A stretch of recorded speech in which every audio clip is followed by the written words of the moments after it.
നമസ്കാരം. നിളയോര വിശേഷങ്ങളിലേക്ക് സ്വാഗതം. രാജ്യാന്തര തലത്തിൽ പോലും ശ്രദ്ധ നേടിയ നടിയെ ആക്രമിച്ച കേസിൽ 8ാം പ്രതിയായ നടൻ ദിലീപിനെ വെറുതെ വിട്ടു.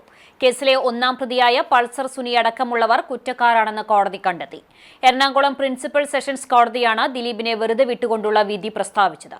കൃത്യത്തിൽ നേരിട്ട് പങ്കെടുത്ത പൾസർ സുനിയടക്കം 6 പ്രതികൾക്കെതിരെ കൂട്ടബലാത്സംഗം, തട്ടിക്കൊണ്ടുപോകൽ, ഗൂഢാലോചന എന്നീ കുറ്റങ്ങളാണ് പ്രധാനമായും ചുമത്തിയിരിക്കുന്നത്. ഇവയെല്ലാം തെളിഞ്ഞു. 6 പ്രതികളുടെയും ശിക്ഷാവിധിയിൽ ഡിസംബർ 12-ന് വാദം നടക്കും.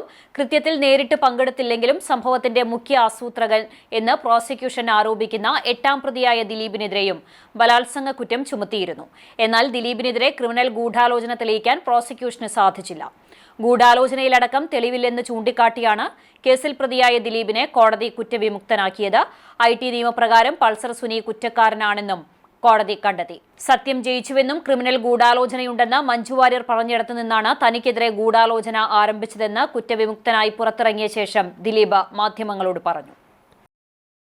2ാം ഘട്ട തദ്ദേശ തെരഞ്ഞെടുപ്പിന്റെ പരസ്യ പ്രചരണത്തിന് നാളെ തിരശ്ശീല വീഴും. ഇനിയുള്ള ഓരോ മണിക്കൂറുകളും സ്ഥാനാർത്ഥികൾക്ക് വിലപ്പെട്ടതാണ്. ഗ്രാമനഗരവീഥികളിൽ വാഹനങ്ങളിലുള്ള പ്രചരണം തകൃതിയാണ്. എല്ലാവർക്കുമൊപ്പം എല്ലാവർക്കും വേണ്ടി വികസിത കേരളം മാറാത്തത് ഇനി മാറും. വികസിത കേരളത്തിന് വേണം വേണം വേണം വേണം ബിജെപിയെ ഭരിക്കണം. ജനഹിതത്തിന് വേണം വേണം വേണം വേണം ബിജെപി. അഴിമതി ഇല്ലാതാക്കി, പക്ഷപാതം ഇല്ലാതാക്കി, പ്രീണനം ഇല്ലാതാക്കി, വഞ്ചന ഇല്ലാതാക്കി നമുക്ക് പാലക്കാട് ഉൾപ്പെടെയുള്ള 7 ജില്ലകളിലെ തദ്ദേശ തെരഞ്ഞെടുപ്പിന്റെ പരസ്യപ്രചരണം നാളെ സമാപിക്കും. ഇനിയുള്ള ഓരോ മണിക്കൂറുകളും സ്ഥാനാർത്ഥികൾക്ക് വിലപ്പെട്ടതാണ്. വാഹനങ്ങളിൽ ഉച്ചഭാഷണിലൂടെയുള്ള പ്രചരണം ഗ്രാമനഗര വീഥികളിൽ സജീവമായി കഴിഞ്ഞു. 3 മുന്നണികളുടെയും പ്രചരണം പട്ടാമ്പി മേഖലയിലും തകൃതിയാണ്. വാഹനങ്ങളിലൂടെയുള്ള പ്രചരണത്തിന് പുറമെ സ്ഥാനാർത്ഥികളുടെ നേതൃത്വത്തിൽ സ്ക്വാഡ് തിരിച്ചുള്ള പ്രചരണവും പൊടിപൊടിക്കുന്നുണ്ട്. കൊട്ടിക്കലാശവും ഗംഭീരമാക്കാനുള്ള തയ്യാറെടുപ്പിലാണ് മുന്നണികൾ.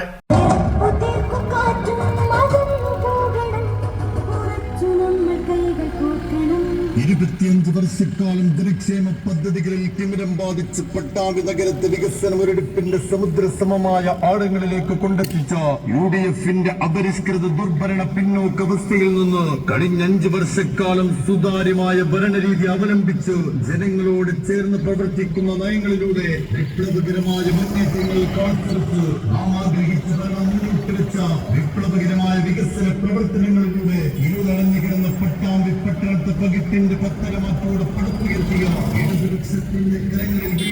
വോട്ടിംഗ് മെഷീൻ വോട്ടർമാരെ പരിചയപ്പെടുന്ന പ്രവർത്തനങ്ങളും ഇതോടൊപ്പം നടന്നു വരുന്നു.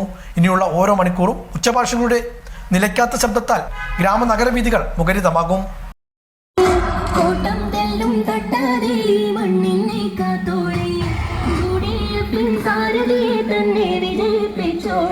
മുരടിച്ച പട്ടാമ്പി നഗരസഭയുടെ 5 വർഷങ്ങൾക്ക് നമ്മുടെ ഈ നാട്ടിലെ ജനതയുടെ മറുപടി ജനാധിപത്യ രീതിയിൽ രേഖപ്പെടുത്താൻ നിങ്ങളുടെ വിലമതിക്കാൻ കഴിയാത്ത സമ്മതിദാനാവകാശം വികസനത്തെ യാഥാർത്ഥ്യമാക്കുന്ന ചിഹ്നം കോണിയിൽ പതിച്ച് വർദ്ധിത ഭൂരിപക്ഷത്തിൽ 12ാം ഡിവിഷൻ ഹിദായത്ത് നഗരിൽ നിന്ന് ജനവിധി തേടുന്ന സംസ്ഥാന ജനകീയ ആസൂത്രണ രജത ജൂബിലി പ്രത്യേക ആദരവ് ഏറ്റുവാങ്ങിയ TP ഉസ്മാന് അദ്ദേഹത്തിന്റെ തെരഞ്ഞെടുപ്പ് ചിഹ്നമായ കോണി അടയാളത്തിൽ രേഖപ്പെടുത്തിക്കൊണ്ട് പരുതൂരിൽ LDF റാലി സംഘടിപ്പിച്ചു. മന്ത്രി MB രാജേഷ് റാലിയുടെ ഭാഗമായി നടന്ന പൊതുയോഗം ഉദ്ഘാടനം ചെയ്തു. തദ്ദേശ തെരഞ്ഞെടുപ്പിന്റെ ഭാഗമായി പരുതൂരിൽ LDFന്റെ നേതൃത്വത്തിൽ റാലി സംഘടിപ്പിച്ചു. പാലത്തറയിൽ നിന്നുമാണ് റാലി ആരംഭിച്ചത്. വാദ്യമേളങ്ങളുടെ അകമ്പടിയോട് കൂടിയായിരുന്നു റാലി. കഴിഞ്ഞ 5 വർഷക്കാലം കൊണ്ട് ഒരു നാട്ടിൽ സംഭവിച്ച 50 വർഷക്കാലം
റാലി പള്ളിപ്പുറത്ത് സമാപിച്ചു. സമാപന പൊതുയോഗം മന്ത്രി MP രാജേഷ് ഉദ്ഘാടനം ചെയ്തു. ഈ വാഗ്ദാനങ്ങളൊന്നും ആരും ഓർക്കുന്നില്ല. പണ്ട് ഇന്ദിരാഗാന്ധിയാണ് പടക്കം പൊട്ടുന്നത് പോലുള്ള ചില വാഗ്ദാനങ്ങൾ മുന്നോട്ട് വെച്ചത്. ആദ്യം പറഞ്ഞു ഗരീബി ഹഠാവോ, പിന്നെ പറഞ്ഞു ബേക്കാരി ഹഠാവോ. ആളുകൾക്ക് ആർക്കും ഇതിന്റെ അർത്ഥം മനസ്സിലായിട്ടില്ല, മനസ്സിലാക്കണമെന്ന് തോന്നിയിട്ടില്ല. കാരണം ഇതൊന്നും നടക്കാൻ പോകുന്ന കാര്യമില്ല എന്ന് എല്ലാവർക്കും അറിയാം, അല്ലേ? അതുപോലെയല്ല കേരളത്തിലെ LDF ഗവൺമെന്റ്. തെരഞ്ഞെടുപ്പിൽ ജനങ്ങളുടെ മുമ്പിൽ എണ്ണി പറയുന്ന വാഗ്ദാനങ്ങൾ ജയിച്ചു കഴിഞ്ഞാൽ ഓരോ വർഷവും നടപ്പാക്കിയത് എണ്ണി പറയാം. ഓരോ വർഷവും പ്രോഗ്രസ് റിപ്പോർട്ട് ജനങ്ങളുടെ മുമ്പിൽ വെക്കുകയാണ്. ആദ്യത്തെ വർഷം ഞങ്ങൾ പറഞ്ഞതിൽ ഇത്ര കാര്യങ്ങൾ ചെയ്തിട്ടുണ്ട്, ഇത്ര കാര്യങ്ങൾ തുടങ്ങിയിട്ടുണ്ട്. ഓരോ വർഷവും പറഞ്ഞ് 5 വർഷം കഴിയുമ്പോൾ ഒരു പ്രോഗ്രസ് റിപ്പോർട്ട് വെക്കുകയാണ്. ഞങ്ങൾ ഇത്ര കാര്യങ്ങൾ നടപ്പാക്കിയിട്ടുണ്ട്, ഇത്രമാത്രം സുതാര്യമായി ജനങ്ങളാണ് യജമാനന്മാർ എന്ന ജനാധിപത്യ ബോധത്തോടു കൂടി പറഞ്ഞ കാര്യങ്ങൾ നടപ്പാക്കിയത് ജനങ്ങളുടെ സമക്ഷം അവതരിപ്പിക്കുന്ന ഏത് ഗവൺമെന്റാണ് ഇന്ത്യയിലുള്ളത്? LDF തെരഞ്ഞെടുപ്പ് കമ്മിറ്റി ചെയർമാൻ ET ഹൈദ്രോസ് അധ്യക്ഷനായിരുന്നു. Convener PK Chellikutty, TK Narayanadas, OK Sethalavi, T Sudhakaran, KV Madambi, Sivan Puliyappatta, KC Ali Iqbal, P Sudheer തുടങ്ങിയവരും പങ്കെടുത്ത് സംസാരിച്ചു. LDF സ്ഥാനാർത്ഥികളും പൊതുയോഗത്തിൽ പങ്കെടുത്തു. LDF ചാലിശ്ശേരി പഞ്ചായത്ത് തെരഞ്ഞെടുപ്പ് റാലി മന്ത്രി MP രാജേഷ് ഉദ്ഘാടനം ചെയ്തു. പഞ്ചായത്ത് പരിസരത്ത് നിന്നും ആരംഭിച്ച റാലി ചാലിശ്ശേരി സെന്ററിൽ സമാപിച്ചു. മുൻ MLA TP Kunhunni, TM Kunhikuttan, KR Vijayamma, PR Kunhunni, TK Sudheesh Kumar, Annie Vinu, Priya എന്നിവർ പങ്കെടുത്തു. വാദ്യമേളങ്ങളുടെ അകമ്പടിയോടെ നടന്ന റാലിയിൽ നൂറുകണക്കിന് പ്രവർത്തകർ അണിനിരന്നു. മോദി ആദ്യത്തെ തെരഞ്ഞെടുപ്പിൽ കൊടുത്തൊരു വാഗ്ദാനമായിരുന്നു, ജയിച്ചാൽ കള്ളപ്പണം പിടിച്ചെടുത്ത് ഇന്ത്യയിൽ എല്ലാ പൗരന്മാരുടെയും അക്കൗണ്ടിൽ 15 ലക്ഷം നിക്ഷേപിക്കും എന്ന്. വേറൊരു വാഗ്ദാനമായിരുന്നു പെട്രോളിന്റെ വില 50 രൂപയാക്കി കുറയ്ക്കും എന്നത്. ഇപ്പൊ പെട്രോളിന്റെ വില അതിന്റെ ഇരട്ടിയിലധികമായി എന്ന് മാത്രമല്ല, ഉറുപ്പിയുടെ വില ഇല്ലാതാവുന്നു. രൂപയുടെ വില റെക്കോർഡ് തകർച്ചയിലെത്തി. കോതച്ചിറ സുബ്രഹ്മണ്യ ക്ഷേത്രത്തിൽ മോഷണം നടന്നതായി പരാതി. 1 ലക്ഷത്തോളം രൂപ വില വരുന്ന സ്വർണം, വെള്ളി ആഭരണങ്ങളും പണവും നഷ്ടപ്പെട്ടതായാണ് പ്രാഥമിക വിവരം. ഡിസംബർ 6-ാം തീയതി രാത്രി 9:30 മുതൽ 7-ാം തീയതി പുലർച്ചെ 5 മണിവരെ ക്ഷേത്രനട അടഞ്ഞുകിടന്ന സമയത്തായിരുന്നു മോഷണം.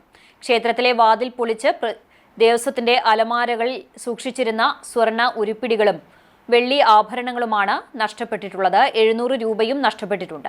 സംഭവത്തെ തുടർന്ന് ചാലിശ്ശേരി പോലീസ് കേസെടുത്ത് അന്വേഷണം ആരംഭിച്ചു. SI അരവിന്ദാക്ഷൻ നേതൃത്വം നൽകുന്ന അന്വേഷണ സംഘത്തിൽ പ്രദേശത്തെ CCTV ദൃശ്യങ്ങളും പോലീസ് തെളിവായി സ്വീകരിച്ചിട്ടുണ്ട്. ഓങ്ങല്ലൂരിൽ LDF തിരഞ്ഞെടുപ്പ് റാലി സംഘടിപ്പിച്ചു. നൂറുകണക്കിന് പ്രവർത്തകർ റാലിയിൽ അണിനിരന്നു. തദ്ദേശ തെരഞ്ഞെടുപ്പ് പ്രചരണാർത്ഥമാണ് ഓങ്ങല്ലൂർ പഞ്ചായത്തിൽ LDFന്റെ റാലി സംഘടിപ്പിച്ചത്. നൂറുകണക്കിന് പ്രവർത്തകർ റാലിയിൽ അണിനിരന്നു. ഇടതുപക്ഷ ജനാധിപത്യവിരുദ്ധരായ പാർട്ടികൾ അണിനിരക്കുന്ന റാലിയാണ് ഈ വാഹനത്തിനായി ഇതുവഴി കടന്നു വരുന്നത്.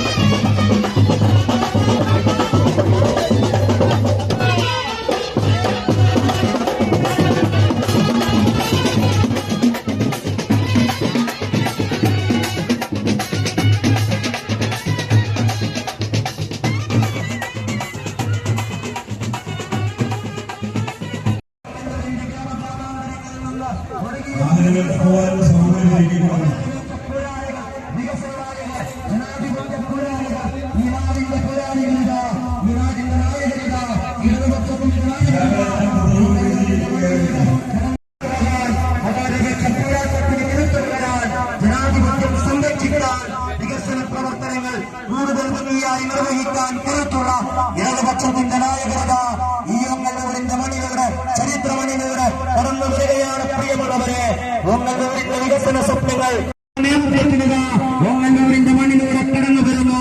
അതുവരെ സംരക്ഷിക്കാൻ, ജനാധിപത്യം നിലനിർത്താൻ, വികസന പ്രവർത്തനങ്ങൾ കൂടുതൽ മികവുള്ളതാക്കാൻ ഓങ്ങല്ലൂരിലും കേരളത്തിലാകെയും ഇടതുപക്ഷത്തെ വിജയിപ്പിക്കണമെന്ന് ഇനിയ പരിസരം തുടർന്ന് ഓങ്ങല്ലൂർ കാരക്കാട് റോഡിൽ നടന്ന പൊതുസമ്മേളനം മുഹമ്മദ് മോസിൻ MLA ഉദ്ഘാടനം ചെയ്തു. ആരോഗ്യ മേഖലയിൽ ഇന്ത്യ രാജ്യത്ത് അനേക ലക്ഷം മനുഷ്യരാണ് അസുഖങ്ങളായി ചികിത്സ കിട്ടാതെ മരിക്കുന്നതെങ്കിൽ ചികിത്സയ്ക്ക് വേണ്ടി ആരോഗ്യ മേഖലയിൽ ആർദ്രം എന്ന് പറയുന്ന വളരെ മനോഹരമായ പദ്ധതി ഇന്ത്യ രാജ്യത്തൊരു ബദൽ വികസന കാഴ്ചപ്പാട് സാധ്യമാണ് എന്ന് ജനങ്ങളുടെ മുന്നിൽ വെച്ചുകൊണ്ട് നരേന്ദ്രമോദിയുടെ കാലത്ത് പൊതുവിദ്യാലയങ്ങൾ പൂട്ടിപ്പോകുന്ന ഈ കാലത്ത് സാധാരണക്കാരന് പഠിക്കാൻ അവസരങ്ങളില്ലാതെ നമ്മുടെ രാജ്യത്ത് കഷ്ടപ്പെടുന്ന സമയത്ത് പൊതുവിദ്യാഭ്യാസ സംരക്ഷണ യജ്ഞത്തിലൂടെ ഏറ്റവും മികച്ച വിദ്യാഭ്യാസ പദ്ധതി നടപ്പിലാക്കാൻ കഴിയുമെന്ന് കാണിച്ചു കൊടുത്ത നമ്മുടെ ഗവൺമെന്റ് ഈ കേരളത്തിന്റെയും ഇന്ത്യയുടെയും പ്രകൃതിയെക്കുറിച്ച് പരിസ്ഥിതിയെക്കുറിച്ചുള്ള പല പ്രശ്നങ്ങൾക്കും പരിഹാരം കാണാൻ ഹരിത കേരളം പോലെയുള്ള വളരെ മികച്ച പദ്ധതി കൊണ്ട് സാധ്യമാണ് എന്ന് തെളിയിച്ച ഗവൺമെന്റ്. ആ ഗവൺമെന്റിന്റെ വികസന പ്രവർത്തനങ്ങൾക്ക് നിങ്ങളുടെ എല്ലാവരുടെയും പിന്തുണയുണ്ടാകണം. ആ പിന്തുണയുടെ ഒരു പ്രധാനപ്പെട്ട ലക്ഷണം കൂടിയാണ് ഈ തെരഞ്ഞെടുപ്പ്. നമുക്കറിയാം, നമ്മുടെ രാജ്യത്ത് പ്രായമായ ആളുകൾക്ക് ഏറ്റവും കൂടുതൽ അവർക്ക് പരിഗണന കൊടുത്ത ഒരു ഗവൺമെന്റാണ് കേരളത്തിലുള്ളത്. ഇടതുപക്ഷത്തിന്റെ മറ്റൊരു പേരുണ്ട്. ഇടതുപക്ഷത്തിന് നമ്മുടെ ഭരണത്തിലൂടെ തെളിയിച്ച മറ്റൊരു പേരുണ്ട്, അത് ഹൃദയപക്ഷമാണ്. ടി.വി. ഗിരീഷ് അധ്യക്ഷനായിരുന്നു. Prasanth, N Neeraj, NP. Vinayakumar, MR. Jayashankar, Khader, M. Narayanan, PV. Ratheesh, PV. Radhakrishnan തുടങ്ങിയവർ പങ്കെടുത്ത് സംസാരിച്ചു. കൊപ്പം ടൗണിൽ സിഗ്നൽ ലൈറ്റുകൾ മിന്നിത്തുടങ്ങി. തെരഞ്ഞെടുപ്പിന് ശേഷം സിഗ്നൽ ലൈറ്റുകളുടെ പ്രവർത്തനത്തിലായിരിക്കും ടൗണിലെ ഗതാഗത നിയന്ത്രണം. ഏറെക്കാലത്തെ ആവശ്യമാണ് ടൗണിൽ യാഥാർത്ഥ്യമാകുന്നത്. ഏറെക്കാലത്തെ കാത്തിരിപ്പിന് ശേഷമാണ് കൊപ്പം ടൗണിൽ സിഗ്നൽ ലൈറ്റുകൾ യാഥാർത്ഥ്യമാകുന്നത്. കൊപ്പം ടൗണിലെ ഗതാഗതക്കുരുക്കിന് പരിഹാരം കാണുവാനായാണ് സിഗ്നൽ ലൈറ്റ് സ്ഥാപിച്ചിരിക്കുന്നത്. തിരഞ്ഞെടുപ്പ് കഴിഞ്ഞാൽ ടൗണിൽ ആവശ്യമായ ക്രമീകരണങ്ങൾ ഏർപ്പെടുത്തി സിഗ്നൽ ലൈറ്റുകളുടെ പ്രവർത്തനം ആരംഭിക്കാനാണ് ഗ്രാമപഞ്ചായത്തിന്റെ തീരുമാനം. നിലവിൽ സിഗ്നൽ ലൈറ്റ് സ്ഥാപിക്കുന്നതുമായി ബന്ധപ്പെട്ടുള്ള എല്ലാ പ്രവർത്തനങ്ങളും പൂർത്തിയായിട്ടുണ്ട്. 3 വർഷങ്ങൾക്ക് മുമ്പ് കൊപ്പം പട്ടണത്തിൽ സിഗ്നൽ ലൈറ്റുകൾ ഉണ്ടായിരുന്നെങ്കിലും ഇതിന്റെ പ്രവർത്തനം കാര്യക്ഷമമായിരുന്നില്ല. റോഡിന്റെ വീതിക്കുറവ് ഉൾപ്പെടെയുള്ള വിഷയങ്ങൾ തന്നെയായിരുന്നു ഇതിന് പ്രധാന കാരണം. എന്നാൽ കൊപ്പം ടൗണിന്റെ നവീകരണം പൂർത്തിയായതോടെയാണ് വീണ്ടും ഇവിടെ സിഗ്നൽ സംവിധാനം സ്ഥാപിക്കണമെന്ന ആവശ്യം ഉയർന്നത്. വൈകുന്നേരങ്ങളും ഒഴിവു ദിവസങ്ങളുമെല്ലാം ടൗണിൽ ഗതാഗതക്കുരുക്ക് രൂക്ഷമാണ്. ഈ സാഹചര്യത്തിൽ കൂടിയായിരുന്നു സിഗ്നൽ ലൈറ്റ് സ്ഥാപിക്കണമെന്ന ആവശ്യം ഉയർന്നത്. തുടർന്ന് കഴിഞ്ഞ ഏപ്രിൽ ഗ്രാമപഞ്ചായത്തിന്റെ നേതൃത്വത്തിൽ ട്രാഫിക് റെഗുലേറ്ററി കമ്മിറ്റി യോഗം വിളിച്ചു ചേർത്ത് സിഗ്നൽ ലൈറ്റ് സ്ഥാപിക്കുവാനുള്ള നടപടികളുമായി മുന്നോട്ട് പോകുകയായിരുന്നു. എന്നാൽ ജില്ലാ റോഡ് സുരക്ഷാ സമിതിയുടെ അനുമതി ഇതിന് ലഭ്യമായിരുന്നില്ല. ഇതിനുവേണ്ടി 5 മാസത്തോളം കാത്തിരിക്കേണ്ടി വന്നു. പിന്നീടാണ് അനുമതി ലഭ്യമായത്. ഇതിനുശേഷമാണ് പാലക്കാടുള്ള സ്വകാര്യ ഏജൻസിയും മുഖാന്തരം സിഗ്നൽ ലൈറ്റ് സ്ഥാപിക്കുന്ന പ്രവൃത്തികൾ ആരംഭിച്ചത്. നിലവിൽ പ്രവൃത്തികളെല്ലാം പൂർത്തിയാക്കി കഴിഞ്ഞു. ടൗണിലെ പാർക്കിംഗ് ഉൾപ്പെടെയുള്ള കാര്യങ്ങളിൽ ക്രമീകരണം വരുത്തി സിഗ്നൽ ലൈറ്റിന്റെ പ്രവർത്തനം ആരംഭിക്കാനാണ് തീരുമാനം. ഇതോടൊപ്പം റോഡരികിൽ ഗതാഗതത്തിന് തടസ്സമായി നിൽക്കുന്ന വൈദ്യുതി പോസ്റ്റുകൾ മാറ്റുന്ന പ്രവൃത്തികളും നടപ്പാക്കും. തൃത്താല BRCയുടെ നേതൃത്വത്തിൽ ലോക ഭിന്നശേഷി വാരാചരണം സംഘടിപ്പിച്ചു. GLP വട്ടേനാട് സ്കൂളിൽ നടന്ന പരിപാടി തൃത്താല BPC P. ദേവരാജ് ഉദ്ഘാടനം ചെയ്തു. BRC ട്രെയിനർ VP ശ്രീജിത്ത് അധ്യക്ഷത വഹിച്ചു.